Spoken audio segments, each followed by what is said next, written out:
Robot Monster is a movie you've never heard of unless you're an old-school Mystery Science Theater 3000 fan, and that should indicate the quality level that we're going to be dealing with here. But Tara's leaving, and she does love terrible movies, so here we are.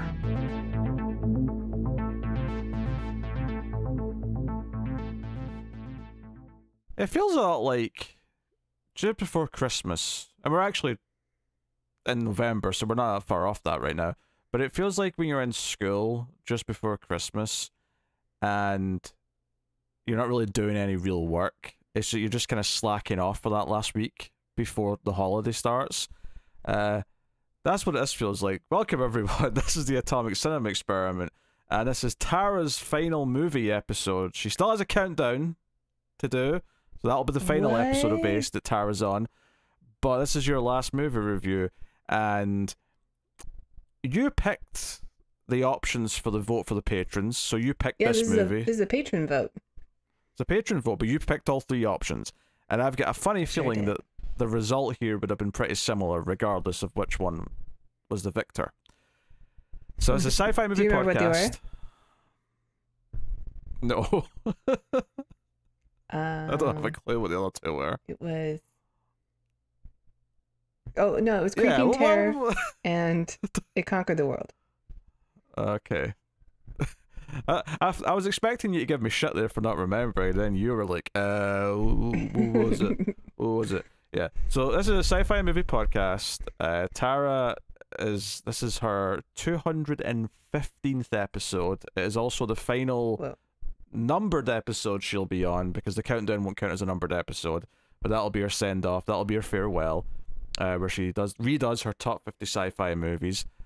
I mean, I could do mine as well. I don't know. I'll double the length of it, though.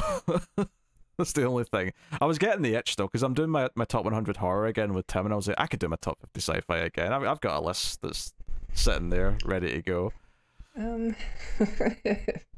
I guess we can do it that way if you want, but I want it to be more about me. I don't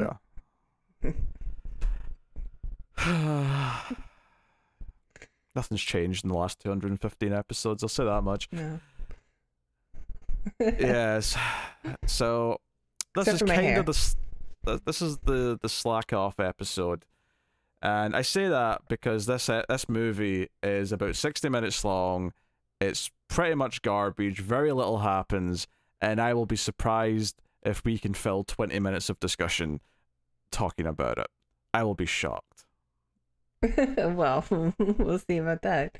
Although I'm okay with a shorter episode too.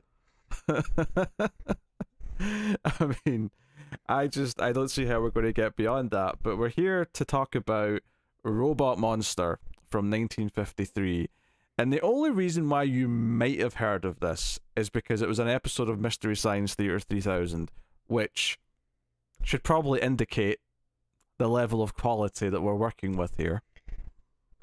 I feel like Roman is quite known for like horror fans or sci-fi fans. No? Well, you've not seen the monster design before? Look, I have been watching horror and science fiction since I was a kid.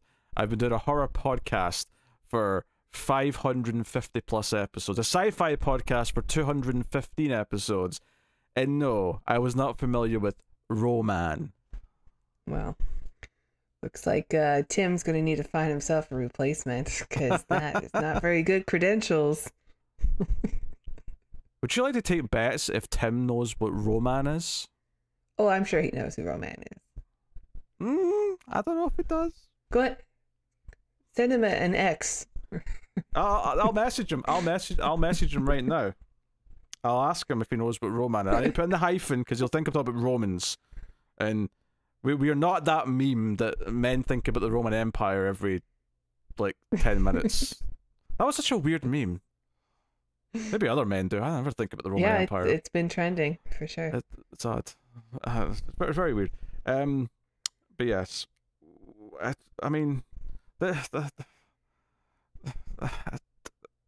one cares about spoilers for this. No one gives a shit. No one cares. Well, don't start with the end though. Leave the end for, because that's a big spoiler.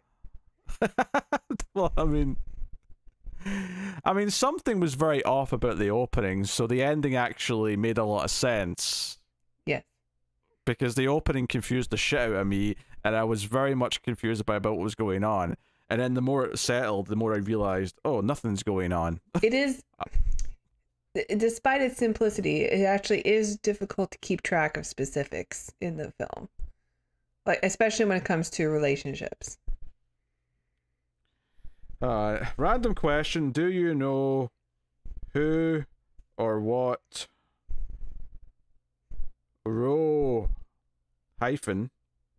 man is? My money's on yes.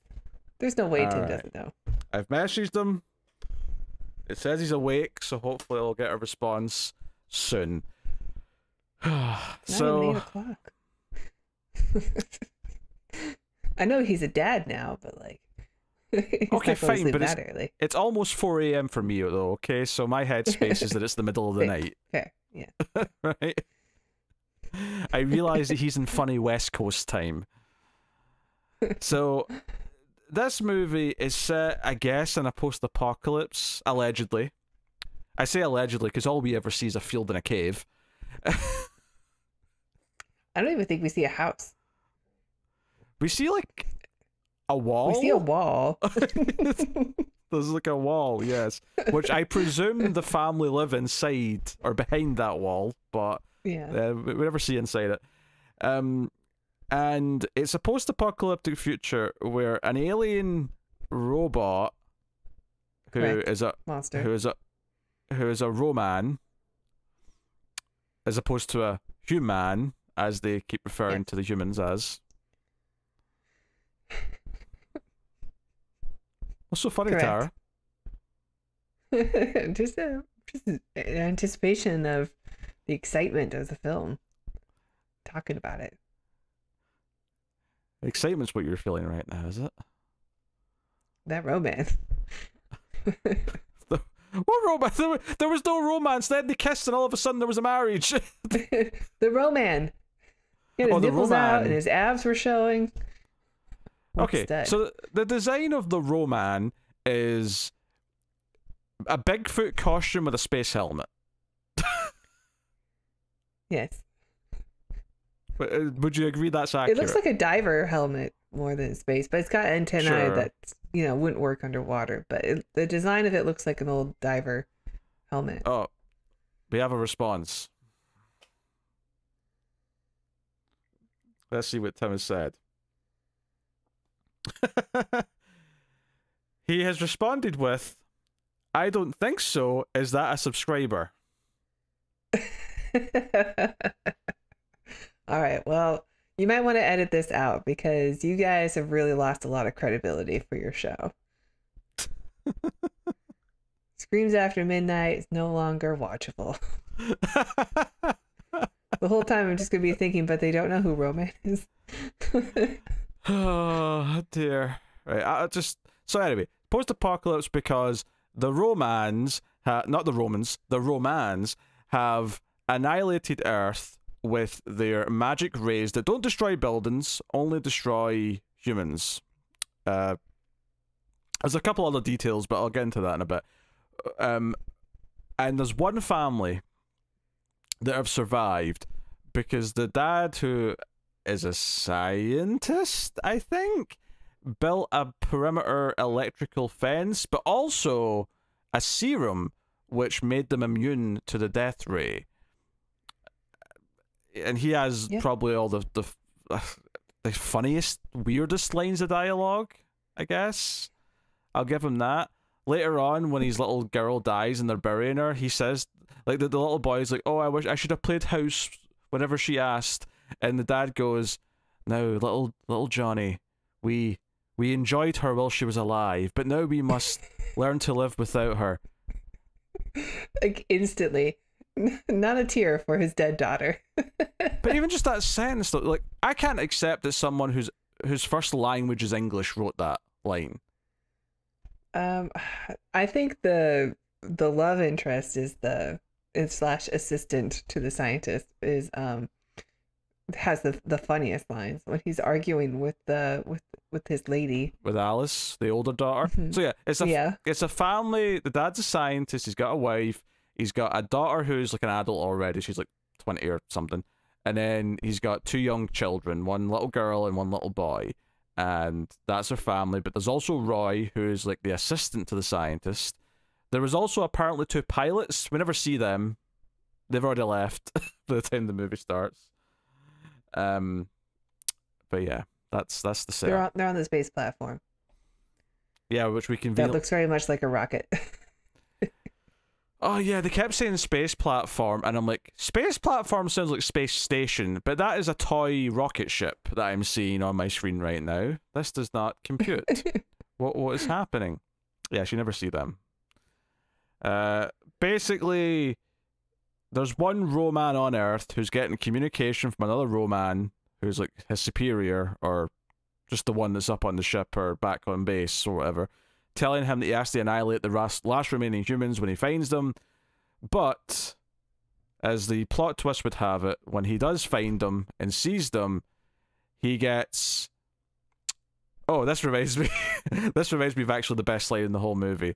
The line that made me laugh the most, and maybe it's my immature mind, but there's a scene where the older daughter Alice is given a speech about saving humanity or something like that, and she's like, oh, all the great things about mankind, the buildings, the wonders, the love, and she's describing all these things, and then one of the things she throws in there, the ability to stand erect. I'm like, wait, what was that, Alice?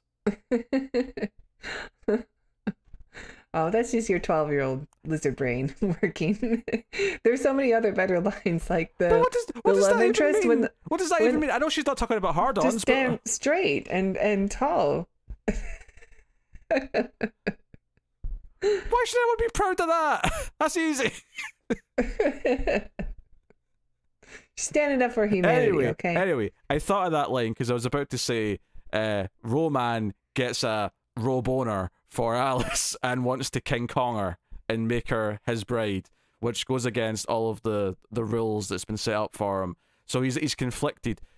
The little boy's an idiot and tells him, without much prompting, might I add, when he runs into Roman, he just tells him, oh, by the way, my dad made this special serum that does this calcium thing to our DNA or blood or something, and as a result, your death rate is ineffective. So the Roman goes back to his superior, says this, and his superior says, well, you'll just have to bash their heads in with your hands then, won't you? Physical death, then, is. So then the rest of the movie is him running around just trying to strangle people, and it does not look convincing. I straight up thought someone survived something when they didn't. I thought a character was still alive because I thought they just get let go after a couple seconds. But it turns out that quick little bit of strangling was enough to just crush his neck. Yeah. I mean, he's made of gorilla. And he's a robot. If a Roman decides to strangle you, like what chance have you got? You saw those muscles. Yeah, then the kid wakes up at the end, it was all a dream. Alright, well there you go, that's the whole thing. How dare you? How dare you spoil that so quickly? We're not even in the spoiler section. That's the whole thing. We are in the spoiler section. I said at the start, we're not going to do a spoiler-free section. No one cares.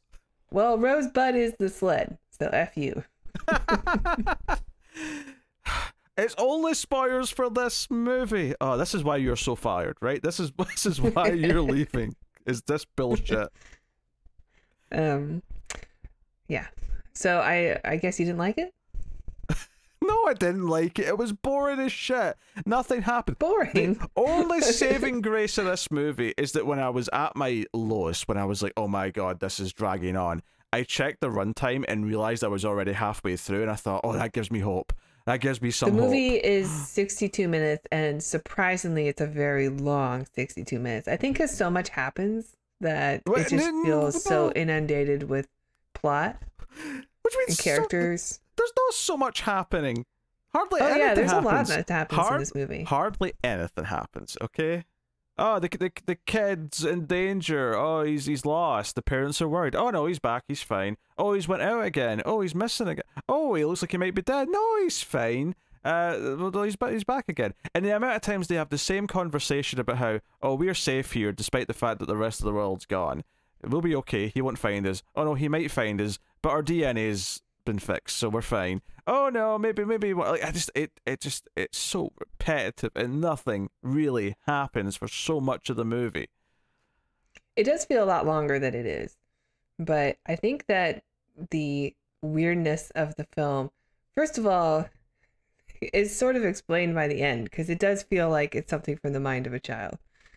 Even like the monster that shows up, the robot monster, looks like he just took pieces of toys and, like, you know, Sid them together, like from Toy Story. But I do think it's still really enjoyable in a ridiculous sort of way, and especially when it is from the mind of a child. Like, sometimes the child says some things that are like, if this is all from his mind, the things that he comes up with his family to say is pretty crazy. Also, not all of them are actually his family.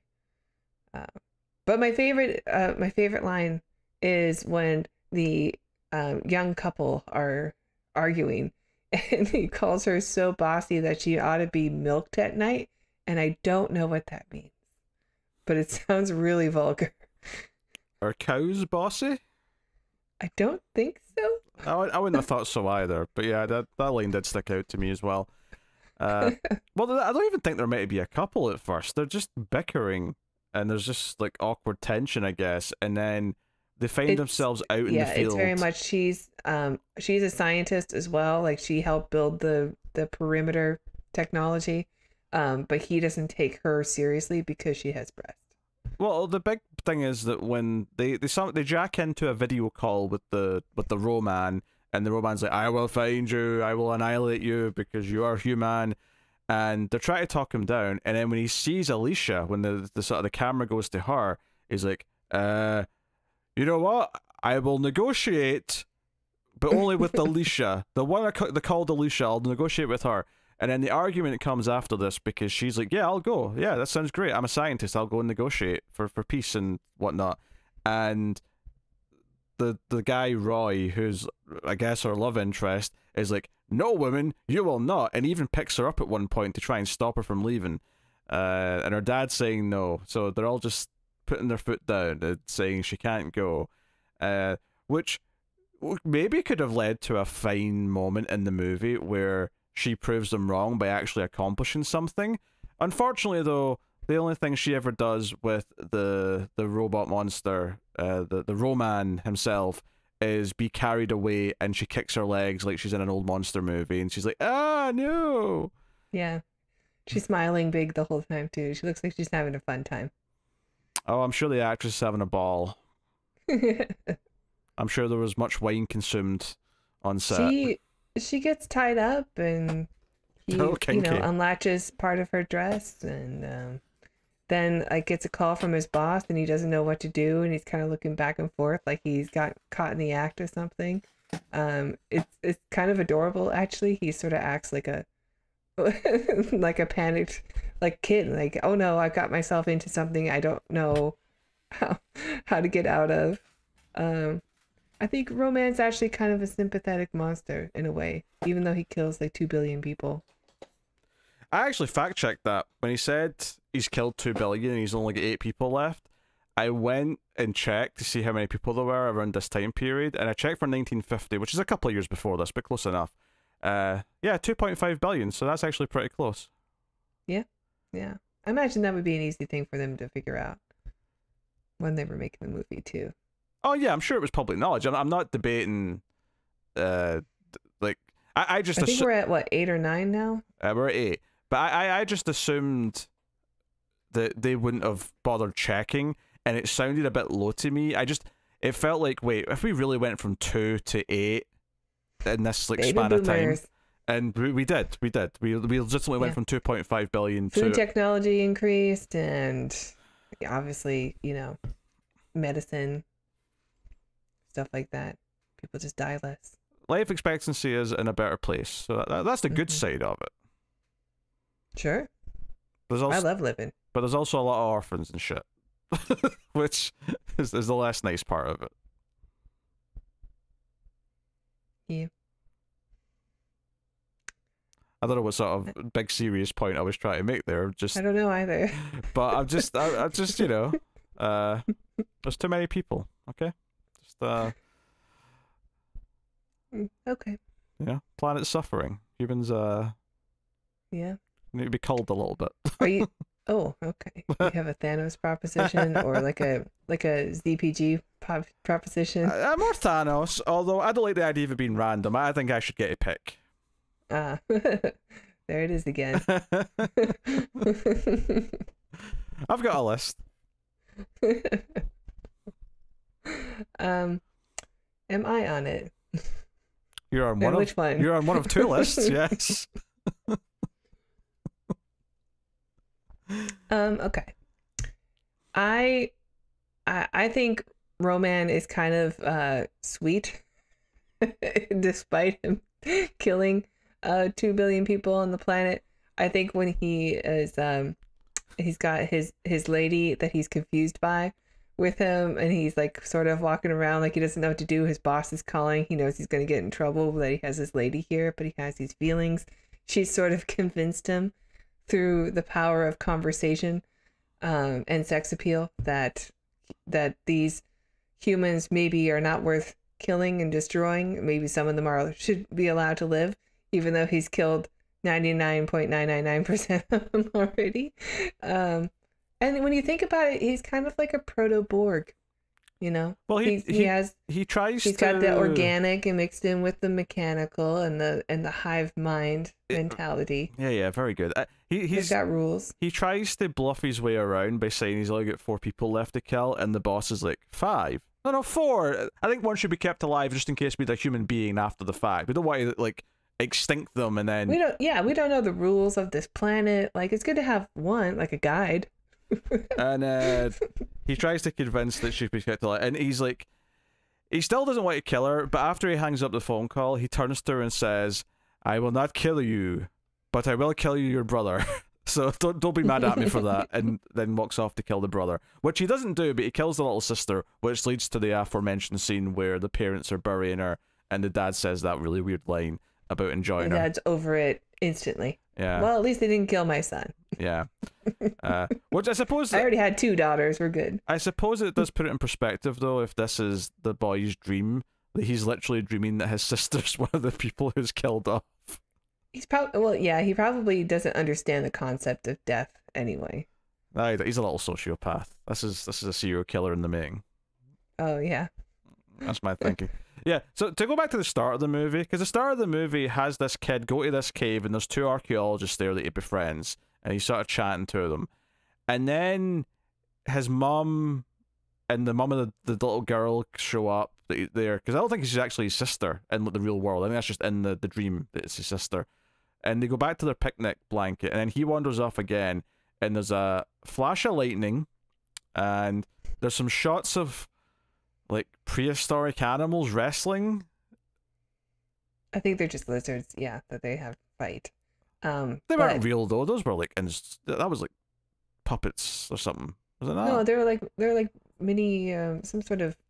They were real animals. Are they? Oh, I don't know. It looked a bit fake to me. Later on we get some stop motion dinosaurs, but these ones are real. Yeah. Yeah, you're not trying to tell me the Triceratops was real. I'll argue with you on that. No, although there is like an armadillo that they put spikes on,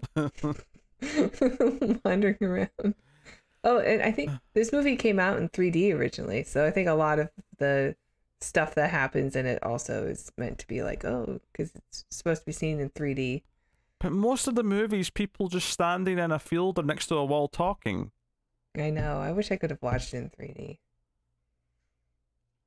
Oh, wow, you can really tell they're in front of that wall. Mm-hmm. Well, wonders never cease. It'll be like we're really there. But then the kid wakes up, and we quickly get told that, you know, billions of people are dead, and I'm like, wait, was it the apocalypse before he get knocked in his head? So I think the ending's shit, don't get me wrong. It was just a kid's dream the whole time is terrible. But it did at least explain the opening, and explain that weird transition, which wasn't clicking for him at the time. I think that's part of like the romance way of illuminating Earth is that it unleashed dinosaurs on it, and then also the death rays. Yes. Kids just like dinosaurs. That's how I read They that. do. They have extra dinosaur toys around. You know, that's how you play. It sounds very much like this. This script is very much like, I'm just going to record what my kid says when he plays in the sandbox, and then I'll make that a movie. I'll be honest. It was hard to pay complete attention to a lot of this. Don't worry. I've watched this movie many times. Yeah. I feel like I've already brought up everything I could possibly bring up about it, though. Like, what else is there to talk about?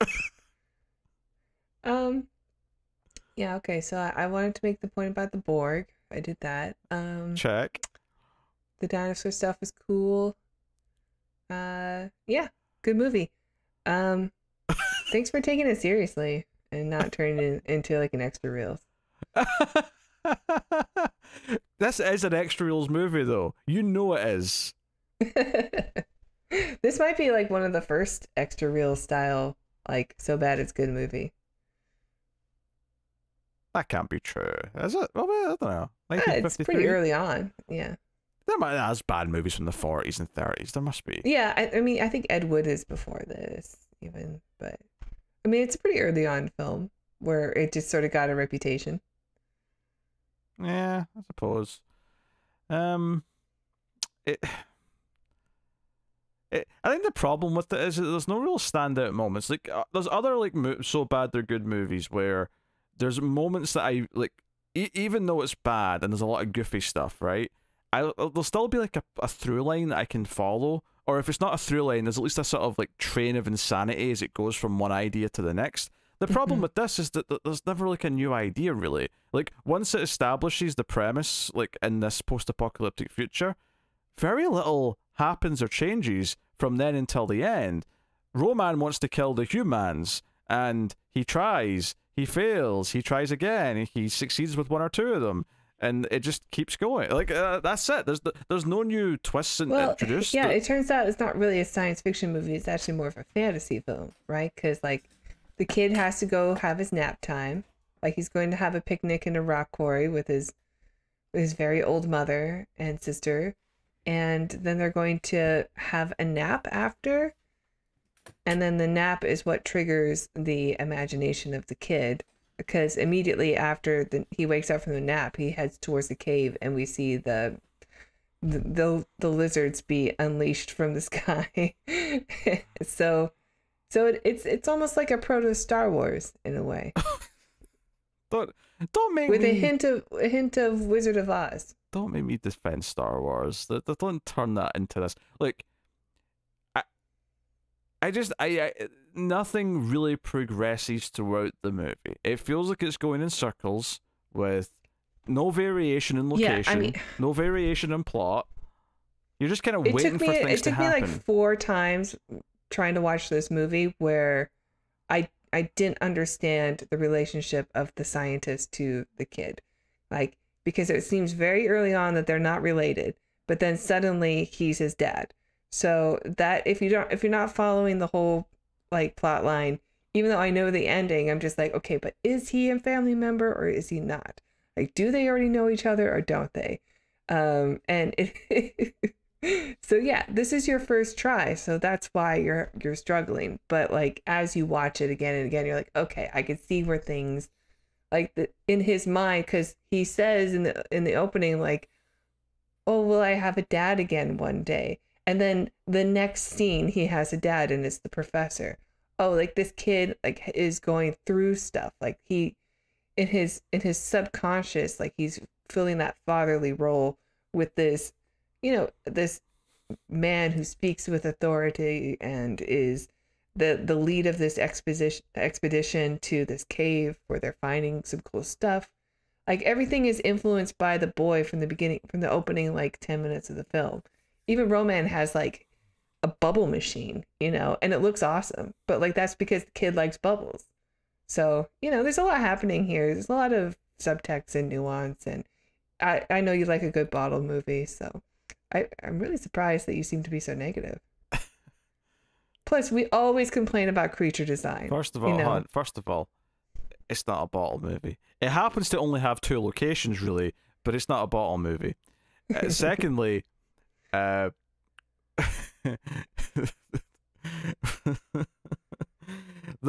bubble machine, right,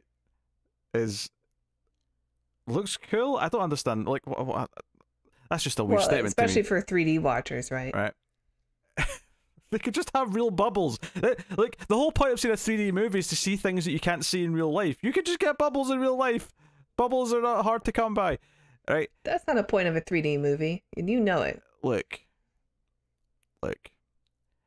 You can't just throw the words subtext and nuance around, because you've heard me say them in this movie, and pretend that those words actually apply to anything here. Okay? You can't. I feel like I made a pretty good case.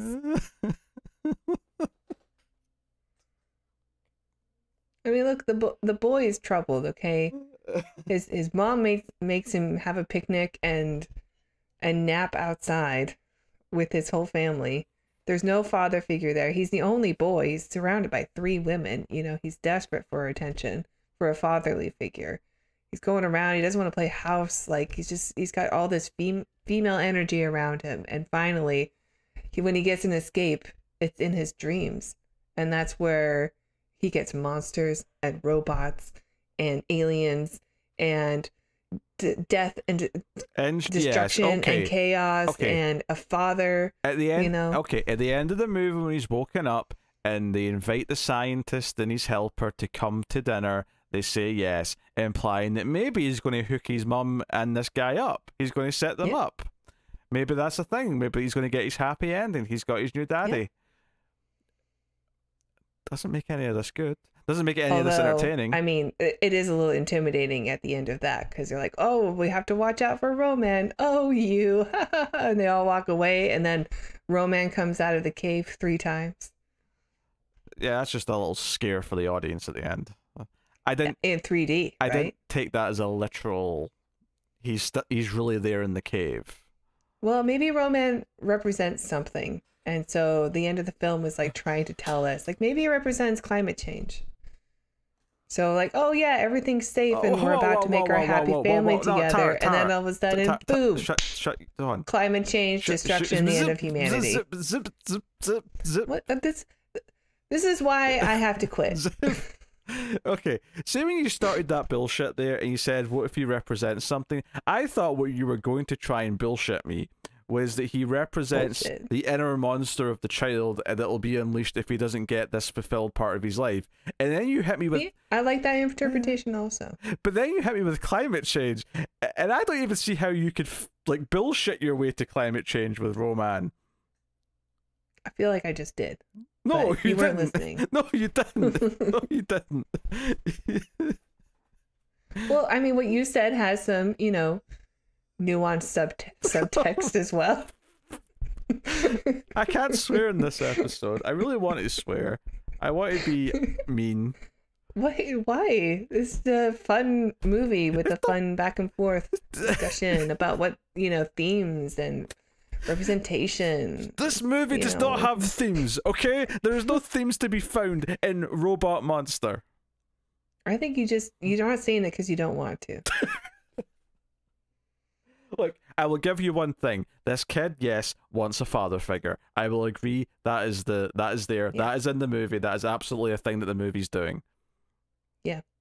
The monster looks like shit. He moves like shit. The fight scenes where he's fighting Roy is terrible. And this is the one where when he kills Roy, I thought he didn't kill him. I thought he just dropped him after a little bit of strangling, because the way the actor... crushed his larynx first, yeah. Yeah, but the way the actor fell looked like he was still alive. Because the actor was still alive, I would like to imagine.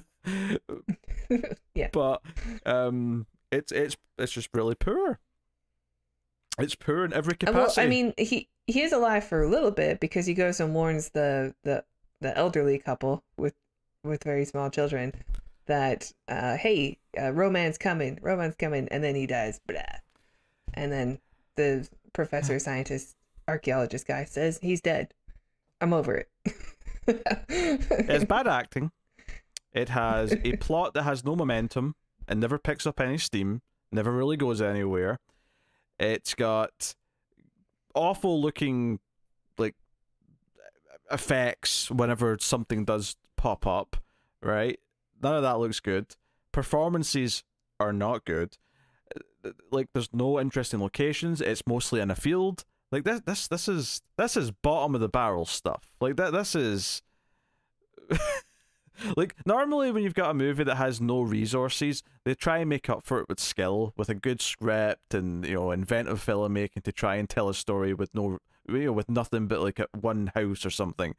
But here, no, we don't get that. We get just what will affect, because this is back in the day where it was harder to make something. So just the fact that they were able to get a camera and record sound in 1953 was enough to get it into a theater, right? That was enough to get it past the quality standards, because no people just couldn't go out and make their own low budget things back in those days in the same way that they could even later in, say, the 80s, right, where things were a bit more accessible. And then obviously they're even more accessible now. Any asshole can just whip out their phone now and try and make a movie. Mm-hmm. You're looking at me all judgy. Like, you know this is shit. You knew what this episode was going to be when you picked 3 options that were all Mystery Science Theater episodes. I don't think you can accuse me of not enjoying this film. I'm not accusing you of that. I know you like shit, right? What I am saying is you cannot act surprised. You cannot pretend that I am being preposterous. You cannot give me shit for this. You can't. Because you knew what this was going to be. I haven't been giving you any shit, honestly. Like, I think I've been very well behaved. Maybe I have a look of silent judgment on my face. I can't help it. You know, I'm not a very good actor. There's an implication, yes. I can see it in the face. Well, I'm just going to have to hard disagree. I think this movie is 62 minutes of pure entertainment and joy, and it's magical. It's got every genre in it, if you ask me. It's romance, sci-fi, horror, comedy, the drama, family drama. Like, you could share it's G-rated, you know. It's scary, but it's not too scary. So you can have it with the kids around. It is from the mind of a child. Musical, so Western, thriller, maybe Western. It's very dusty. War. I'm just naming all the genres that you haven't said. War. We actually get like a Terminator 2 scene, you know, where we see the destruction of cities. Well, we see a bright light flashing on a city, or a model city. We see little explosions too, from far away. Some stock footage, no doubt, that's been superimposed. Hey, how are you gonna make a movie? Whatever it takes, so long as the message isn't lost. And I think the message comes through quite clear in this, which is, don't forget about your young men in your life.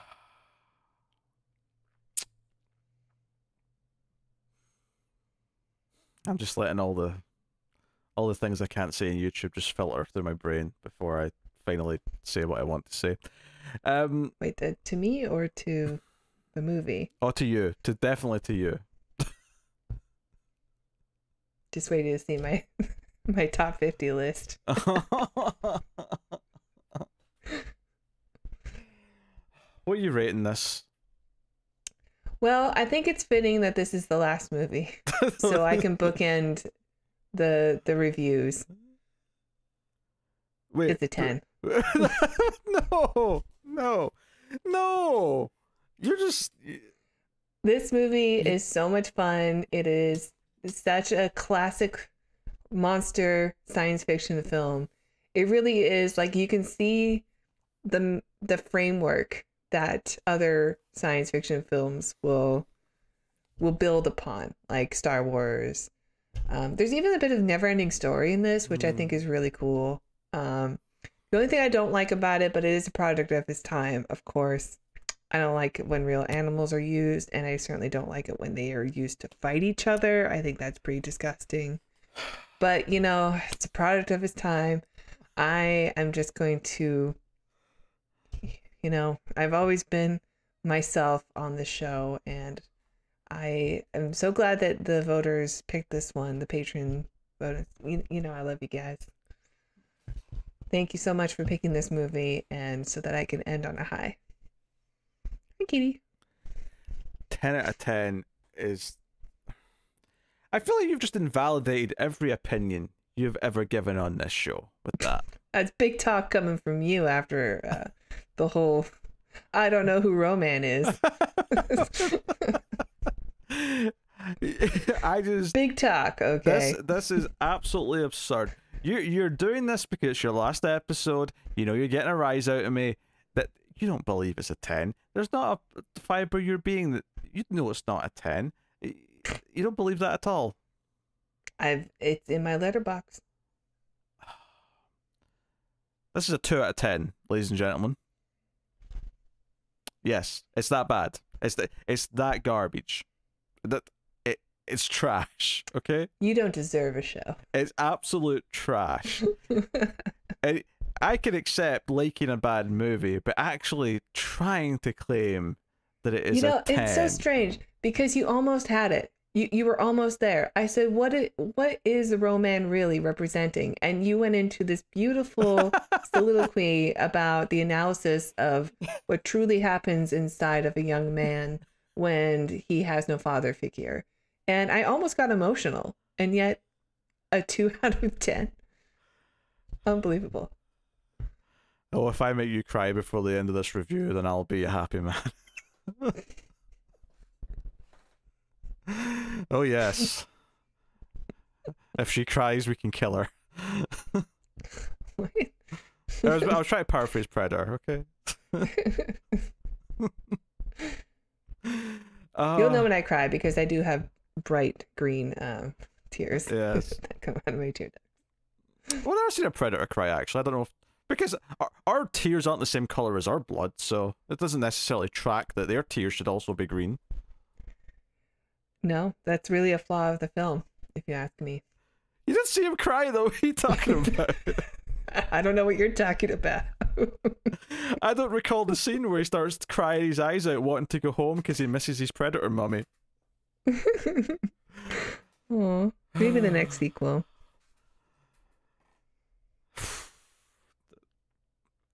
This is... I think it's quite sad that the final movie that Tara ever does in this show has been this train wreck of an episode. This has not been exemplary of what you've actually contributed to this show over the past 214 episodes. But okay. You wanted a movie like this. You got a movie like this. I hope you're happy, Tara. Yeah, it feels pretty good. I hope you're happy. Well, like I said, Tara is going to have a countdown of her top 50 sci-fi movies. It'll be a redo, of course, from something she did way back in the first year of the show. I should be able to tell you... So many more movies. 215 movies we've watched since then. Yeah.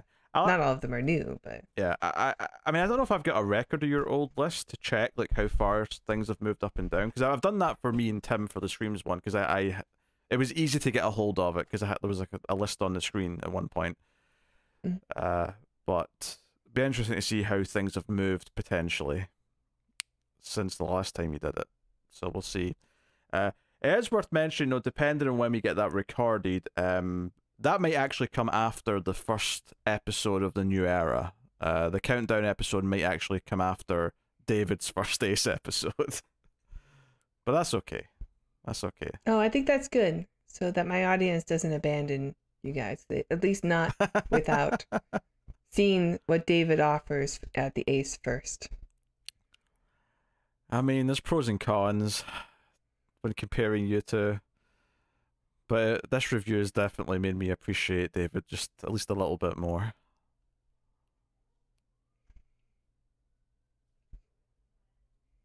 Oh well. But yes, Countdown with Tara will be our final Ace episode, and that's coming soon. So look forward to that. The first episode with David, episode 216 of the Atomic Cinema Experiment, is Infinity Pool, and you can expect that on the first week of December. So look forward to that.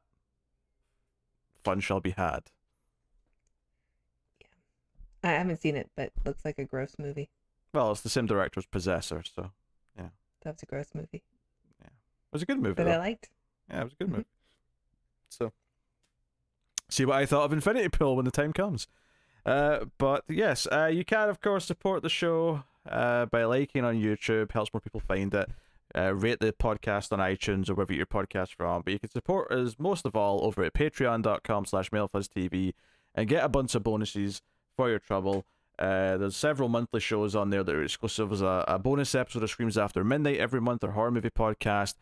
Me and David do 2 shows monthly. We do the Criterion Cut, where we review movies from the Criterion Collection, and we do Extra Reels, where we review movies like this one on a monthly basis. Some of the worst if you're lucky. Some of the worst movies of all time. This month's movie was The Guy from Harlem on Extra Reels. That's so good. You're welcome. There are no words for why. Why did everything go silent? Because I've got violent thoughts, Tara. I've got violent thoughts, yes. Looks like you need an archaeologist in your life. These violent delights have violent ends. Yeah, and we're doing a talking cat in December, so that's a Christmas treat for you. Look forward to that, I guess. So yes, go check out all Patreon. Curated by me, by the way. Yes. Tara picks most of the Extra Reels episodes for now. Anyway, that's the show. Thank you very much for joining us. Tara has one more episode left, and that's the countdown. Although there is one final bonus episode left as well for Patreon. Actually, we're going to be doing Hollow Man 2, so that'll be up soon. That'll probably be up before the countdown episode's out. So that would make sense. Go look for that if you wish to see that final. So actually, the final movie you're doing is actually Hollow Man 2. Technically, now I'm thinking about it, which I don't expect will be much. Yeah, but that's patron. Yeah, you know. But I don't expect that'll be much better than this movie. But it can't be worse. Like, it has to be a little bit better at least. I don't expect to be better than Robot Monster. I mean, Christian Slater's. I mean, it's 10 out of 10. But it's not 10 out of 10. You don't know my numbers. You're terrible with numbers. Okay. I don't want to have to mansplain numbers, okay? But you don't get them. You don't understand them. I'm pretty sure I understand how a rating system works. I beg to differ. I've seen some of your 5 stars on Letterboxd. I don't think you understand at all. Pish posh. Delusional. Anyway, that is the show. Thank you very much for joining us. Keep watching science fiction. Although, better than this, obviously. In computer, add salsa.